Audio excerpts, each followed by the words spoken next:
बिल्किस बानो के gang rape के 11 मुलजिमों को बहुत इज्जत के साथ और गारलैंडिंग करते हुए, मिठाई खिलाते हुए आज़ाद कर दिया गया। तो फिर निर्भया कांड के जो मुलजिमीन थे उनको फांसी क्यों चढ़ाया गया? निर्भया के मुलजिमों को फांसी चढ़ाया जाता है, बिल्किस के मुलजिमों को हार पहनाया जाता है।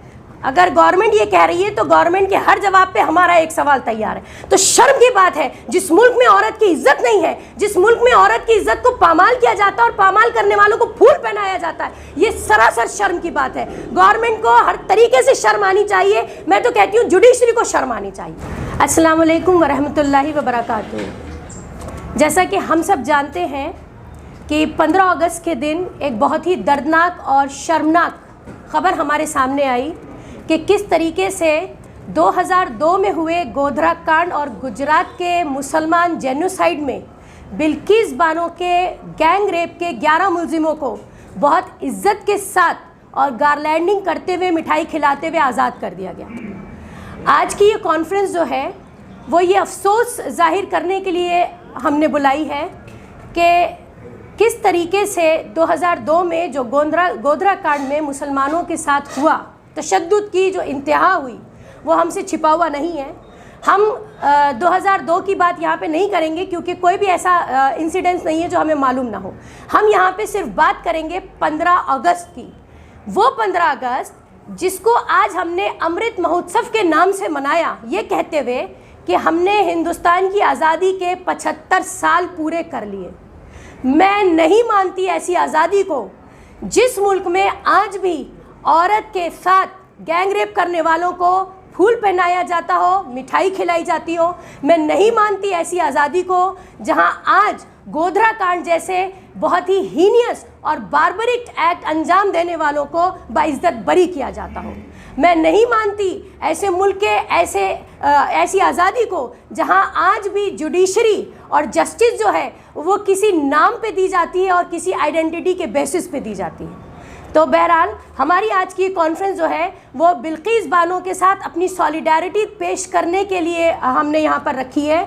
और हम इसमें थोड़ी सी रोशनी इस बात पर डालना चाहेंगे कि बिल्किस बानो 20 साल की उम्र में 5 महीने प्रेग्नेंट थी जब उनके उन 11 पड़ोसियों ने उनका गैंगरेप किया, जो सारे उनके रिश्ते में या मोहब्बत से, जिनको वो चचा कहती थी, किसी को वो भाई कहती थी, ये डॉक्टर थे, ये लॉयर थे। और उसके बाद इनकी 3 साल की बच्ची को, इनकी 2.5 साल की भतीजी, इनकी 1.5 साल की भतीजी को और इनके घर के 7 लोगों को उन लोगों ने कत्ल किया। उसके बाद ये एक बहुत लंबी जंग चली जिसमें कई सालों के बाद जाके बिल्किस बानो को ये उम्मीद बंधी कि उनके केस में जो 11 आरोपी थे वो जेल में डाले गए और उनको कोर्ट ने लाइफ इम्प्रिजमेंट की सज़ा सुनाई। लेकिन हमारी वो जो थोड़ी सी एक उम्मीद की किरण थी, वो 15 अगस्त को 75 साल आज़ादी के जब जश्न मनाया जा रहा था पूरे हिंदुस्तान में, तो वो उम्मीद की किरण भी ख़त्म हो गई। और हम पूरी तरीके से हमारे हिंदुस्तान की जुडिशरी से अब मायूस हो चुके हैं क्योंकि हम ये जिसे कहते हैं कि इमेजिन नहीं कर पा रहे हैं, हम ये एक्सेप्ट नहीं कर पा रहे हैं, हमारा जहन कबूल नहीं कर पा रहा है कि कैसे इतने ज़्यादा खूंखार दरिंदे मुजरिमों को और किस बिना पे इन मुजरिमों को रिहाई मिली जबकि उनको आजीवन काराकास की लाइफ इम्प्रिजमेंट की सज़ा सुनाई गई थी। एक मुद्दा। दूसरा मुद्दा जो है कि क्या जुडिशरी आज, जो इसको हम मानते हैं कि वो एक इंडिपेंडेंट ऑर्गन होती है, गवर्नमेंट के ओवरशैडो हो चुकी है? क्या आज हमारी जुडिशरी जो है वो गवर्नमेंट की सरपरस्ती में चल रही है? क्या आज इस मुल्क में इंसाफ जो है वो नाम पे और पहचान पे दिया जाएगा? क्या हम ये माने कि अब आने वाले वक्तों में औरत जो है वो हिंदुस्तान में बिल्कुल महफूज नहीं है? क्या अब हम ये माने कि आने वाले हिंदुस्तान में मुआशरा और सोसाइटी जो है वो रेपिस्ट और मर्डरर से जो है चलाई जाएगी?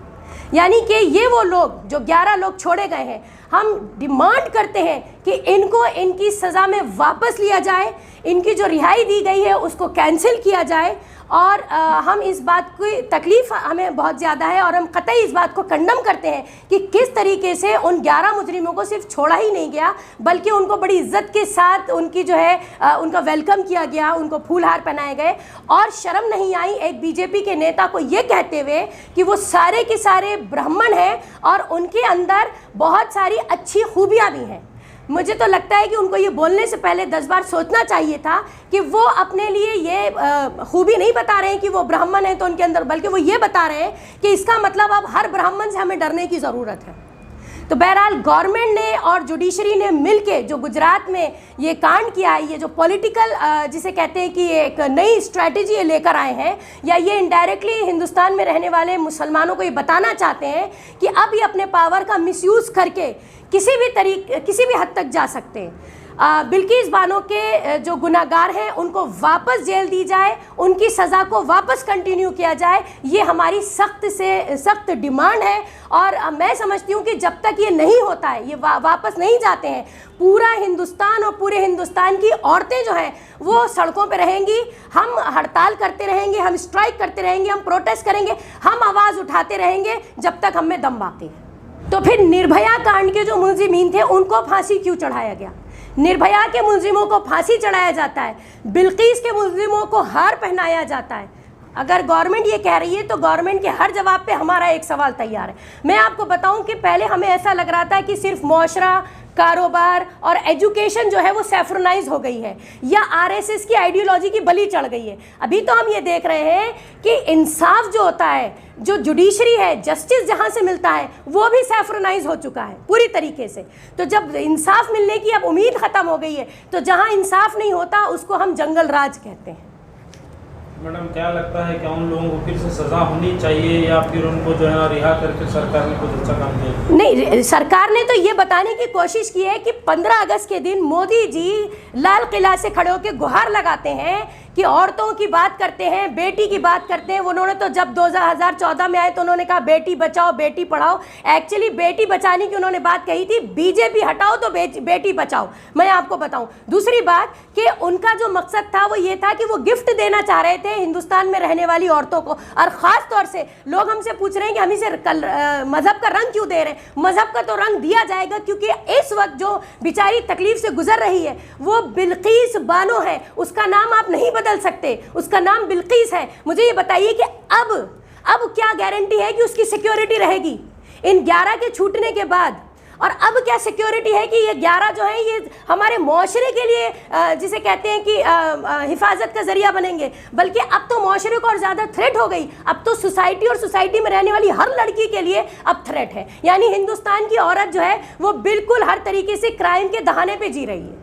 तो शर्म की बात है, जिस मुल्क में औरत की इज्जत नहीं है, जिस मुल्क में औरत की इज्जत को पामाल किया जाता है और पामाल करने वालों को फूल पहनाया जाता है, ये सरासर शर्म की बात है। गवर्नमेंट को हर तरीके से शर्म आनी चाहिए। मैं तो कहती हूँ जुडिशरी को शर्म आनी चाहिए। देखिए, बिल्किस बानो के केस के लिए हम जिस हद तक जा सकते हैं जाएंगे। अभी आपने देखा कि हम एक प्रेस मीट कर रहे हैं, बहुत सारे शहरों में इस वक्त प्रोटेस्ट हो रहा है। हमारा कलम, हमारी उंगलियां, हमारी जुबान और हमारे गलों में जब तक ताकत है, हम बिल्किस बानो के साथ हैं और बिल्किस बानो के हक के लिए लड़ते रहेंगे।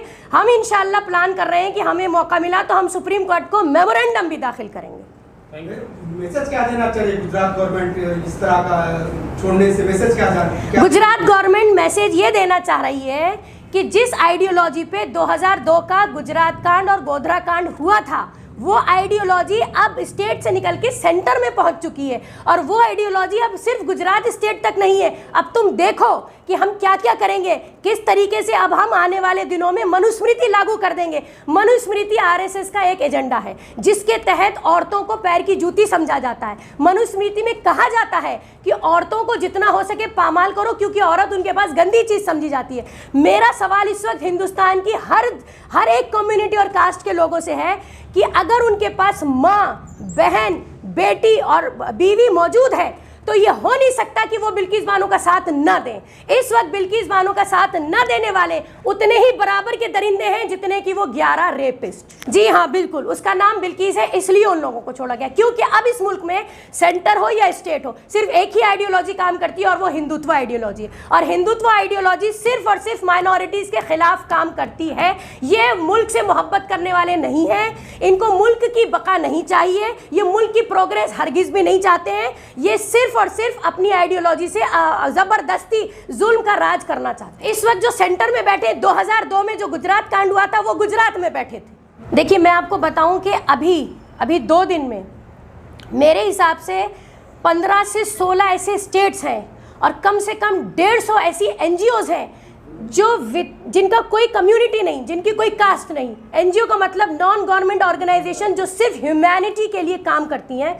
मेरे कांटेक्ट में वो सारी की सारी आई हैं और अब तक हिंदुस्तान की जितनी बड़ी हाई कोर्ट और सुप्रीम कोर्ट में प्रैक्टिस करने वाली लॉयर वुमेन्स हैं, उन्होंने अपना एक ग्रुप बनाया है। वो बिल्किस बानो का केस आगे लड़ेंगी। सुप्रीम कोर्ट से हमारी गुहार ये होगी कि हाई कोर्ट से ये केस ले लिया जाए, क्योंकि हाई कोर्ट सुप्रीम कोर्ट के अंडर में आती है और सुप्रीम कोर्ट के पास ये पावर होते हैं कि वो हाई कोर्ट के किसी भी केस को अपने अंडर में लेके उसको कंटिन्यू कर सकती है, उनका वर्डिक्ट भी चेंज कर सकती है। ये पावर सुप्रीम कोर्ट के पास है। तो हम चाहेंगे कि सुप्रीम कोर्ट बिल्किस बानो के केस को दोबारा से रिव्यू करे और उनको, जिनको बरी किया गया था, उनकी सजा को वापस कंटिन्यू किया जाए। अब तक मुसलमान और दलित ये वो औरतें हैं जिनको इस मुल्क में फिल वक्त बीजेपी गवर्नमेंट के आने के बाद से तो इंसाफ मिलना बंद हो गया है। मैं ये नहीं कहती कि ये जुल्म पहले नहीं था, लेकिन अब फिलहाल 2014 से इंसाफ खत्म हो गया इस मुल्क में, क्योंकि आइडियोलॉजी जो है वो इंसाफ वाली आइडियोलॉजी है ही नहीं, वो तो आइडियोलॉजी ही जंगल राज वाली है। दूसरी बात कि ऐसे कई केसेस हैं जो या तो पुलिस दायर नहीं करती है, और अगर दायर कर लेती है तो कई बार ये भी होता है कि मुलजिम जो है उसे छोड़ दिया जाता है और जो बेचारा अपनी शिकायत लिखवाने जाता है उसको ही पकड़ के अंदर बंद कर दिया जाता है। आप हाथरस केस याद कीजिए, हाथरस में क्या हुआ था। अभी राजस्थान में 32 साल की एक टीचर दलित थी, जिंदा जला दी गई। तो हमारे पास रोज औरत के नाम पर, रोज नहीं, बलात्कार तो ये समझ लीजिए कि हर 2 घंटे के बाद हिंदुस्तान की सरजमीन पे होता है, जबकि ये जमीन को कहा जाता है भारत माता। ये वही भारत माता है जिसकी जय जयकार बीजेपी और आरएसएस करते करते थकती नहीं है। तो एक तरफ माँ की जयकार है और एक तरफ उसी माँ की इज्जत पामाल है।